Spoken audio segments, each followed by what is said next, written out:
साल था 1990। अमेरिका की नासा ने अपने नए सैटेलाइट लैंडसैट से अरब के दक्षिणी हिस्से की तस्वीरें ली।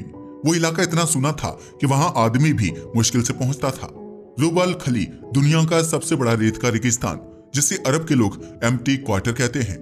सैकड़ों किलोमीटर तक बस रेत ही रेत, कोई पेड़ नहीं, कोई पानी नहीं। कहते हैं वहां हवा भी रास्ता भटक जाती है। नासा की तस्वीरों में अचानक कुछ अजीब दिखा। रेत के नीचे गोल आकार की दीवारें, पुरानी सड़कों के निशान और केंद्रीय चौक जैसी आकृति। पहले वैज्ञानिकों ने सोचा ये कोई भ्रम है, लेकिन जब उन्होंने पुराने मानचित्रों को देखा तो उन्हें एहसास हुआ कि यह जगह किसी पुराने शहर के अवशेष जैसी लग रही है। उसी समय इतिहासकारों को याद आया, अरबी ग्रंथों में एक नाम बार बार आता है, उबार, यानी Iram of the pillars. Quran में इसका जिक्र है कि यह एक ऐसा शहर था जो अल्लाह की नाफरमानी के कारण रेत में दब गया। वह शहर सोने, ऊंटों और खुशहाली से भरा था। लोग कहते थे उबार में सब कुछ है, बस ईमान नहीं। कई शताब्दियों से लोग इस शहर को कहानी या मिथक मानते थे, लेकिन नासा की तस्वीरों ने सवाल उठा दिया, क्या सच में वह शहर मौजूद था? इस खोज की जानकारी ब्रिटिश एडवेंचर निकोलस क्लैप तक पहुंची। वो इतिहास के दीवाने थे। उन्होंने कहा, अगर यह सच है तो हम मानव इतिहास का एक खोया हुआ हिस्सा देखने वाले हैं। उन्होंने एक टीम बनाई जिसमें जियोग्राफर, आर्कियोलॉजिस्ट और फोटोग्राफर थे, और वो सब ओमान की तरफ निकल पड़े। रेगिस्तान में पहुंचते ही उन्हें महसूस हुआ कि यह जगह वैसी नहीं जैसी उन्होंने सोची थी। दिन में सूरज आग की तरह जलता था और रात में इतनी ठंड कि सांस से जम जाए। कई किलोमीटर तक बस सुनहरी रेत के टीलों की लहरें। कभी कभी रेत अपने आप हिलती दिखती, मानो उसके नीचे कुछ सांस ले रहा हो। कई दिनों की खोज के बाद एक दिन उन्हें रेत के बीच पत्थर का टुकड़ा दिखा। पहले लगा कोई सामान्य चट्टान होगी, लेकिन जब उन्होंने उसे साफ किया तो नीचे से कटी छटी दीवार का कोना निकला। वो दीवार पत्थरों से बनी थी और उस पर ऐसे निशान थे जैसे किसी औजार से खुदे हों। जैसे जैसे खुदाई आगे बढ़ी, वैज्ञानिकों की आंखें फटी की फटी रह गईं। रेत के नीचे ऊंचे ऊंचे स्तंभ यानी कि पिलर्स थे और उनके बीच एक गोलाकार चौक जैसा ढांचा। सैकड़ों सालों की रेत ने उस शहर को पूरी तरह से ढक दिया था, लेकिन उसकी बनावट अब भी मजबूत थी। निकोलस क्लैप ने रेडियो पर कहा, हमने उसे पा लिया, उबार असली था। जब इस खबर की पुष्टि हुई तो दुनिया भर में हलचल मच गई। नेशनल जियोग्राफिक और बीबीसी ने रिपोर्ट छापी, लॉस्ट सिटी ऑफ उबार फाउंड।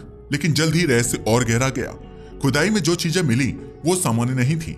वहां जली हुई दीवारें, पिघले हुए पत्थर और मानव हड्डियों के टुकड़े मिले, जो अचानक आई किसी भीषण आपदा का संकेत दे रहे थे। कई जगहों पर पत्थर ऐसे जले थे जैसे उन पर बिजली गिरी हो।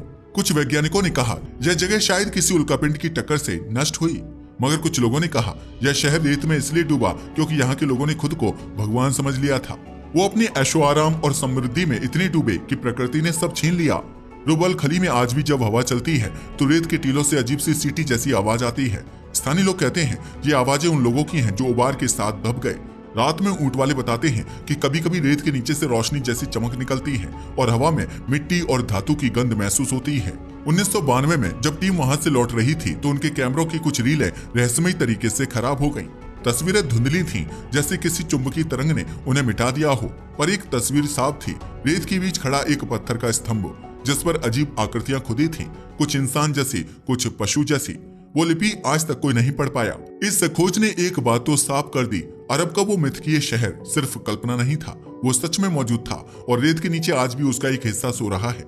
लेकिन सवाल ये है, वो डूबा कैसे? क्या यह सिर्फ प्राकृतिक आपदा थी या कोई ऐसी शक्ति जिसे इंसान समझ नहीं पाया?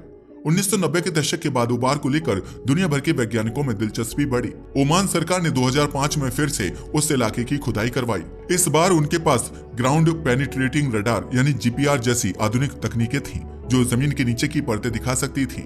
जब डेटा आया तो सब चौंक गए। रेत के नीचे कई गोल आकार की गुफाएं, धसी हुई सुरंगें और पत्थर से बने कमरे दिखाई दिए। ऐसा लग रहा था जैसे पूरा शहर कभी जमीन के ऊपर था, फिर धीरे धीरे रेत में धंसता चला गया। इन गुफाओं के पास से तांबे और कांसे के टुकड़े और फ्रैंकिनसेंस के अवशेष मिले। इससे साबित हुआ कि उबार वो शहर था जो अगरबत्तियों के व्यापार से अमीर हुआ था, यानी ये अरब और भारत के बीच व्यापार का बड़ा केंद्र था। पुराने नक्शों में भी फ्रैंकिनसेंस रूट नाम का रास्ता इसी जगह से गुजरता था। लेकिन खुदाई के दौरान कुछ और बातें सामने आईं, जिन्होंने वैज्ञानिकों को परेशान कर दिया। कई सुरंगों के भीतर रेत इतनी सख्त थी जैसे पत्थर, वो सामान्य नहीं थी, मानो रेत को बहुत तेज तापमान पर पकाया गया हो। कई नमूनों की जांच हुई और पाया गया कि वहां का तापमान कभी 1200 डिग्री सेल्सियस तक पहुंचा था। ऐसा तापमान प्राकृतिक रूप से सिर्फ उल्कापिंड गिरने पर बनता है। अब सिद्धांत बदला, शायद कोई विशाल उल्कापिंड हजारों साल पहले उबार पर गिरा। जिसने शहर को जलाकर राख कर दिया और बचा हुआ सब रेत में दफन हो गया। लेकिन इससे भी बड़ा रहस्य तब खुला जब 2017 में सैटेलाइट डेटा ने दिखाया कि उबार के आसपास की रेत धीरे धीरे नीचे धंस रही है, जैसे नीचे कोई खाली जगह बन रही हो।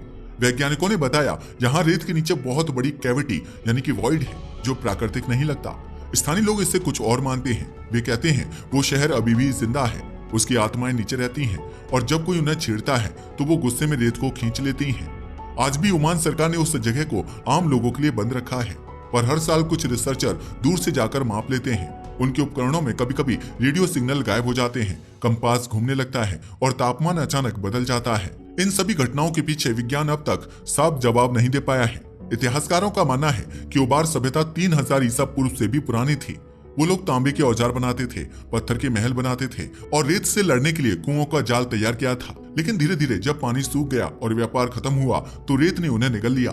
कभी कभी प्रकृति सबक सिखाने का अपना तरीका खुद चुनती है। आज जब कोई यात्री रुब अल खली के पास रात बिताता है तो उसे दूर कहीं धुंधली रोशनी दिखती है, जो थोड़ी देर बाद रेत में समा जाती है। स्थानीय लोग कहते हैं वो उबार का निशान है। रेत याद रखती है कि यहाँ कभी एक शहर था जो इंसानों की हद पार कर गया था, और शायद यही वजह है कि आज तक कोई वहां ठहर नहीं पाता।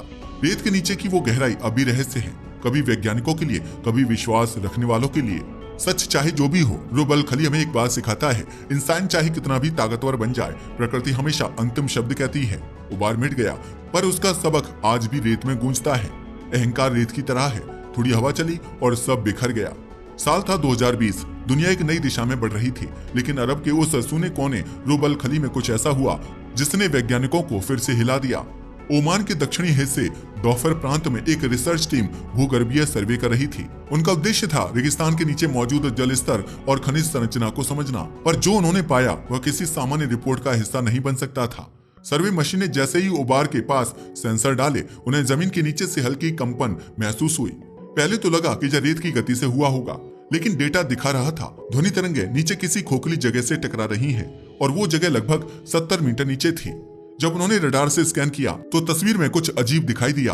एक सर्कुलर गुफा जिसकी दीवारें मानो किसी मानव निर्मित ढांचे से मेल खाती हों, और उसके बीचों बीच कोई धातु जैसी परत चमक रही थी। ओमान के पुरातत्व विभाग ने तुरंत नासा और यूरोपियन स्पेस एजेंसी को डेटा भेजा। 2021 में दोनों एजेंसियों ने नए उपग्रह चित्र लिए। इन चित्रों में उबार के चारों ओर की रेत धीरे धीरे बदल रही थी। कुछ जगह गोलाकार पैटर्न बन रहे थे जो सामान्य हवा से संभव नहीं थे। विज्ञान की भाषा में इसे कहा गया सब सरफेस एनोमली मूवमेंट। लेकिन स्थानीय लोग बोले उबार फिर से सांस ले रहा है। 2022 में एक संयुक्त अभियान शुरू हुआ जिसमें ओमान, फ्रांस और अमेरिका के वैज्ञानिक शामिल थे। उनका लक्ष्य था रेत के नीचे उस गुफा में कैमरा भेजना। कई हफ्तों की तैयारी के बाद एक माइक्रो बोरहोल कैमरा 70 मीटर नीचे भेजा गया। कैमरे ने जो तस्वीरें भेजी वो देखकर टीम चुप रह गई। नीचे एक पत्थर का हॉल जैसा स्थान था जिसकी छत पर आकृतियां खुदी थी, कुछ इंसान जैसी, कुछ अमूर्त। उन आकृतियों पर महीन धूल जमी थी, लेकिन उनमें चमक थी जैसे वो किसी धातु या खनिज से बनी हो। सबसे रहस्यमयी बात यह थी कि कैमरे ने सतह पर हल्की नमी दर्ज की, जबकि ऊपर 55 डिग्री सेल्सियस तापमान था। विज्ञान के हिसाब से यह असंभव था। जल भंडार इतना नीचे बिना स्रोत के कैसे टिक सकता है? यह अभी अनसुलझा सवाल है। कुछ वैज्ञानिकों ने कहा शायद नीचे फंसा हुआ प्राचीन जलाशय है, लेकिन आइसोटोपिक विश्लेषण में पता चला कि उस नमी का जल लगभग 6000 साल पुराना था। यानी यह वही पानी हो सकता है जो कभी उबार शहर को जिंदा रखता था। 2024 में जब उसी जगह पर एक नई टीम ने मैग्नेटोमीटर लगाया तो पाया कि वहां का चुंबकीय क्षेत्र आसपास से अलग है। कंपास की सुई लगातार घूमती रही जैसे नीचे कोई चुंबकीय स्रोत हो, लेकिन वहां धातु या लो अयस्क के कोई बड़े भंडार नहीं मिले। नासा की रिपोर्ट कहती है यह एनोमली शायद उस उल्कापिंड से जुड़ी हो जिसके टकराने का संदेह पहले जताया गया था। लेकिन अब सवाल यह था, अगर उल्कापिंड गिरा था तो वहां के पत्थरों में पिघलने के निशान क्यों इतने सीमित हैं? क्या सिर्फ कुछ हिस्से ही प्रभावित हैं? क्या टक्कर के बाद कोई विस्फोट अंदर की ओर हुआ था? ओमान के भूविज्ञानी अब यह मानते हैं कि उबार शहर के नीचे प्राकृतिक सिंकहोल था जो धीरे धीरे धंसता गया। जब पूरा शहर उस पर बना था तो अचानक ढह गया और सब रेत में समा गया। लेकिन स्थानीय लोग अभी वैज्ञानिकों की बातों से सहमत नहीं। उनका कहना है वो शहर जला नहीं था, उसे सजा मिली थी, और जब भी कोई उसकी नींद तोड़ता है तो वो हिलने लगता है। ओमान सरकार ने तब से उस इलाके को हाईली रेस्ट्रिक्टेड जोन घोषित कर दिया। सिर्फ कुछ चुनिंदा वैज्ञानिक साल में एक बार अंदर जा सकते हैं। 2024 में जो रिपोर्ट आई उसमें लिखा था रेत के नीचे की परतें धीरे धीरे नीचे धंस रही हैं। यह संकेत है कि वहां खालीपन बढ़ रहा है, यानी नीचे की गुफाएं फैल रही हैं, या फिर कुछ ऐसा है जो जमीन को अंदर खींच रहा है।